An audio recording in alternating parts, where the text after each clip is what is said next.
नमस्कार, बुलेटिन में आपका स्वागत है। मैं हूं आपके साथ आशा सरमाल। चलिए शुरुआत करते हैं छत्तीसगढ़ से जुड़ी खबरों की। मुख्यमंत्री विष्णुदेव साय ने आज अपने निवास कार्यालय में डॉक्टर भीमराव अंबेडकर की जयंती पर उनके छात्र चित्र पर ही यहां ये जो छाया चित्र है इस पर पुष्प अर्पित किए हैं, श्रद्धांजलि अर्पित की।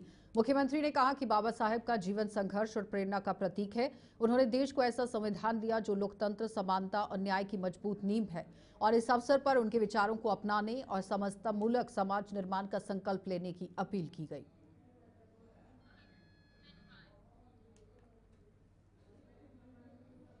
डॉक्टर भीमराव अंबेडकर जयंती के अवसर पर डिप्टी सीएम अरुण साव ने उन्हें नमन करते हुए कहा कि बाबा साहेब ने सामाजिक समानता और समरसता के लिए जीवन भर संघर्ष किया है। उनका यहाँ पर आप देखिए जीवन किस तरह से अर्पित है। तो भाजपा उनकी जयंती को समरसता दिवस के रूप में मना रही है ताकि उनके विचार जन जन तक पहुंचे। और साव ने कहा कि डॉक्टर अंबेडकर देश के संविधान निर्माता और पहले विधि मंत्री रहे हैं। उन्होंने सामाजिक असमानता को समाप्त कर समरसता का सपना देखा था। डॉक्टर भीमराव अंबेडकर जी हमारे देश के संविधान के निर्माता रहे हैं। देश के पहले विधि मंत्री रहे हैं और संविधान के निर्माण में जी उनकी भूमिका थी, उनके विचार थे, उनकी सोच थी, वास्तविक रूप में जन जन तक वो जाए। कैसे वे सामाजिक असमानता को दूर करना चाहते थे, कैसे देश के अंदर सामाजिक समरसता का भाव लेकर आना चाहते थे, ये जन जन तक पहुंचे, वास्तविक रूप में पहुंचे। ये इस उद्देश्य से उन्होंने जो पूरे जीवन संघर्ष किया और देश में सामाजिक समरसता स्थापित करने के लिए जो उनका योगदान है, उनकी भारतीय जनता पार्टी छत्तीसगढ़ अंबेडकर जयंती पर आज से 25 अप्रैल तक आप देखिए किस तरह से कार्यक्रम मनाएगी। और साथ ही बताते चले कि ये कार्यक्रम बीजेपी प्रदेश कार्यालय, जिला कार्यालयों में आज से शुरू हो गया है। और इस कड़ी में आज संविधान निर्माता भीमराव अंबेडकर जयंती के अवसर पर रायपुर स्थित भीमराव अंबेडकर अस्पताल में उनकी प्रतिमा पर माल्यार्पण किया गया। इस दौरान मुख्य रूप से रायपुर सांसद ब्रजमोहन अग्रवाल शामिल हुए। उन्होंने संविधान निर्माता भीमराव अंबेडकर की प्रतिमा में यहां माल्यार्पण कर उन्हें नमन किया है। वहीं सांसद ब्रजमोहन अग्रवाल ने मीडिया से चर्चा के दौरान कहा कि आज हमारे संविधान निर्माता भीमराव अंबेडकर जी की जयंती है। भारतीय जनता पार्टी 6 अप्रैल से लेकर 14 अप्रैल तक इसको सेवा सप्ताह के रूप में मना रही है। आज हमारे संविधान निर्माता भारत रत्न बाबा साहब अंबेडकर जी की जयंती है। भारतीय जनता पार्टी 6 अप्रैल से लेकर 14 अप्रैल तक इसको सेवा सप्ताह के रूप में मना रही है। बाबा साहब अंबेडकर का इस देश के संविधान निर्माण में जो योगदान है उसको याद करते हुए हम सब बाबा साहब अंबेडकर के प्रति नतमस्तक होते हैं।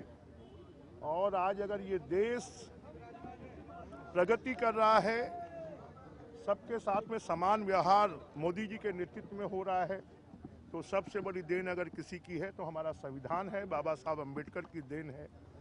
हम उनके प्रति नतमस्तक हैं। भारतीय जनता पार्टी पूरे देश में इसको सेवा सप्ताह के रूप में मना रही है। मैं इस जयंती के अवसर पर पूरे देशवासियों को, पूरे छत्तीसगढ़ वासियों को, रायपुर वासियों को बहुत बहुत शुभकामनाएं देता हूं और इस बात का आह्वान करता हूं कि देश के संविधान के अनुरूप हम अपना आचरण करें, अपना व्यवहार करें। छत्तीसगढ़ की बालोद जिले में ही ग्राम पंचायत अंगारी की सरपंच श्रीमती ममता डडसैना को भी अभी तक पदभार नहीं दिया गया है। फिर भी अपने दायित्व का निर्वहन करते हुए उनके द्वारा अनेक सेवा धर्म का कार्य किया जा रहा है। घर घर पहुंचकर बिना शुल्क चिकित्सा के तहत दवाई वितरण, विशेषज्ञ डॉक्टर से वीडियो कॉन्फ्रेंसिंग की सलाह दिलवाना, रोगियों को खुद के वाहन से बिना खर्च के अस्पताल से लेकर घर पहुंचाना, 5वीं और 8वीं के बच्चों को मुफ्त कंपास वितरण करना, पंचायत द्वारा निःशुल्क पर्यटन तीर्थ यात्रा, जीएनएम यहां बीएससी का फ्री ट्रेनिंग देना जैसे अनेक जनहित कार्य किए जा रहे हैं।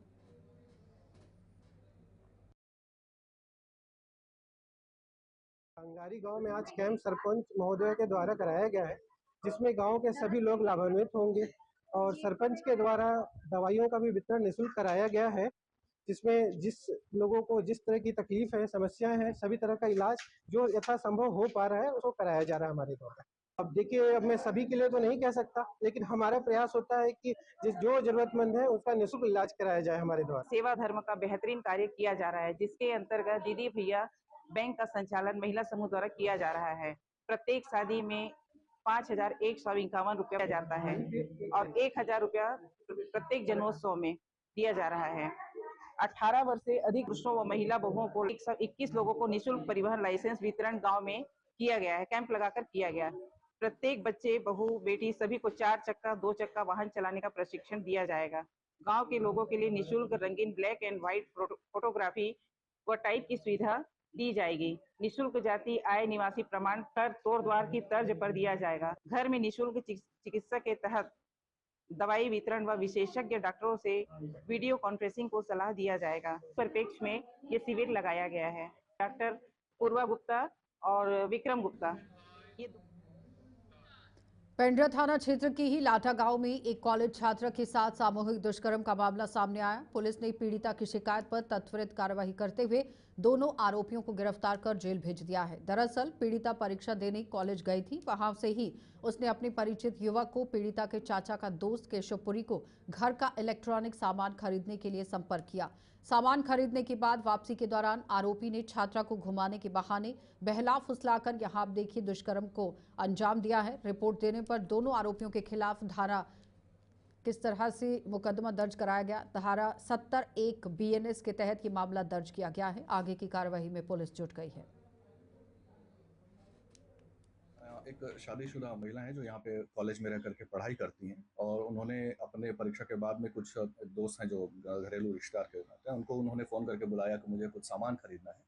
तो वो आए और उनको मोटरसाइकिल में लेकर के सामान खरीदे और सामान खरीदने के बाद में गांव में लाटा में अपने बुआ के घर चलते हैं करके उनको लेके गए और अपने घर में उनके साथ में दुष्कर्म किया। उसमें उनका एक साथी और भी था जो मामा का लड़का था, तो उसने भी उसके साथ में दुष्कर्म करने की कोशिश की, लेकिन लड़की के चिल्लाने पर उसको घर में छोड़ दिए थे। इस पर हम लोगों ने धारा 70(1) के तहत अपराध पंजीबद्ध किया हुआ है। दोनों आरोपी सूरज और केशवपुरी जो मुख्य आरोपी है। चलिए बुलेटिन में इतना ही, इजाजत दीजिए, नमस्कार।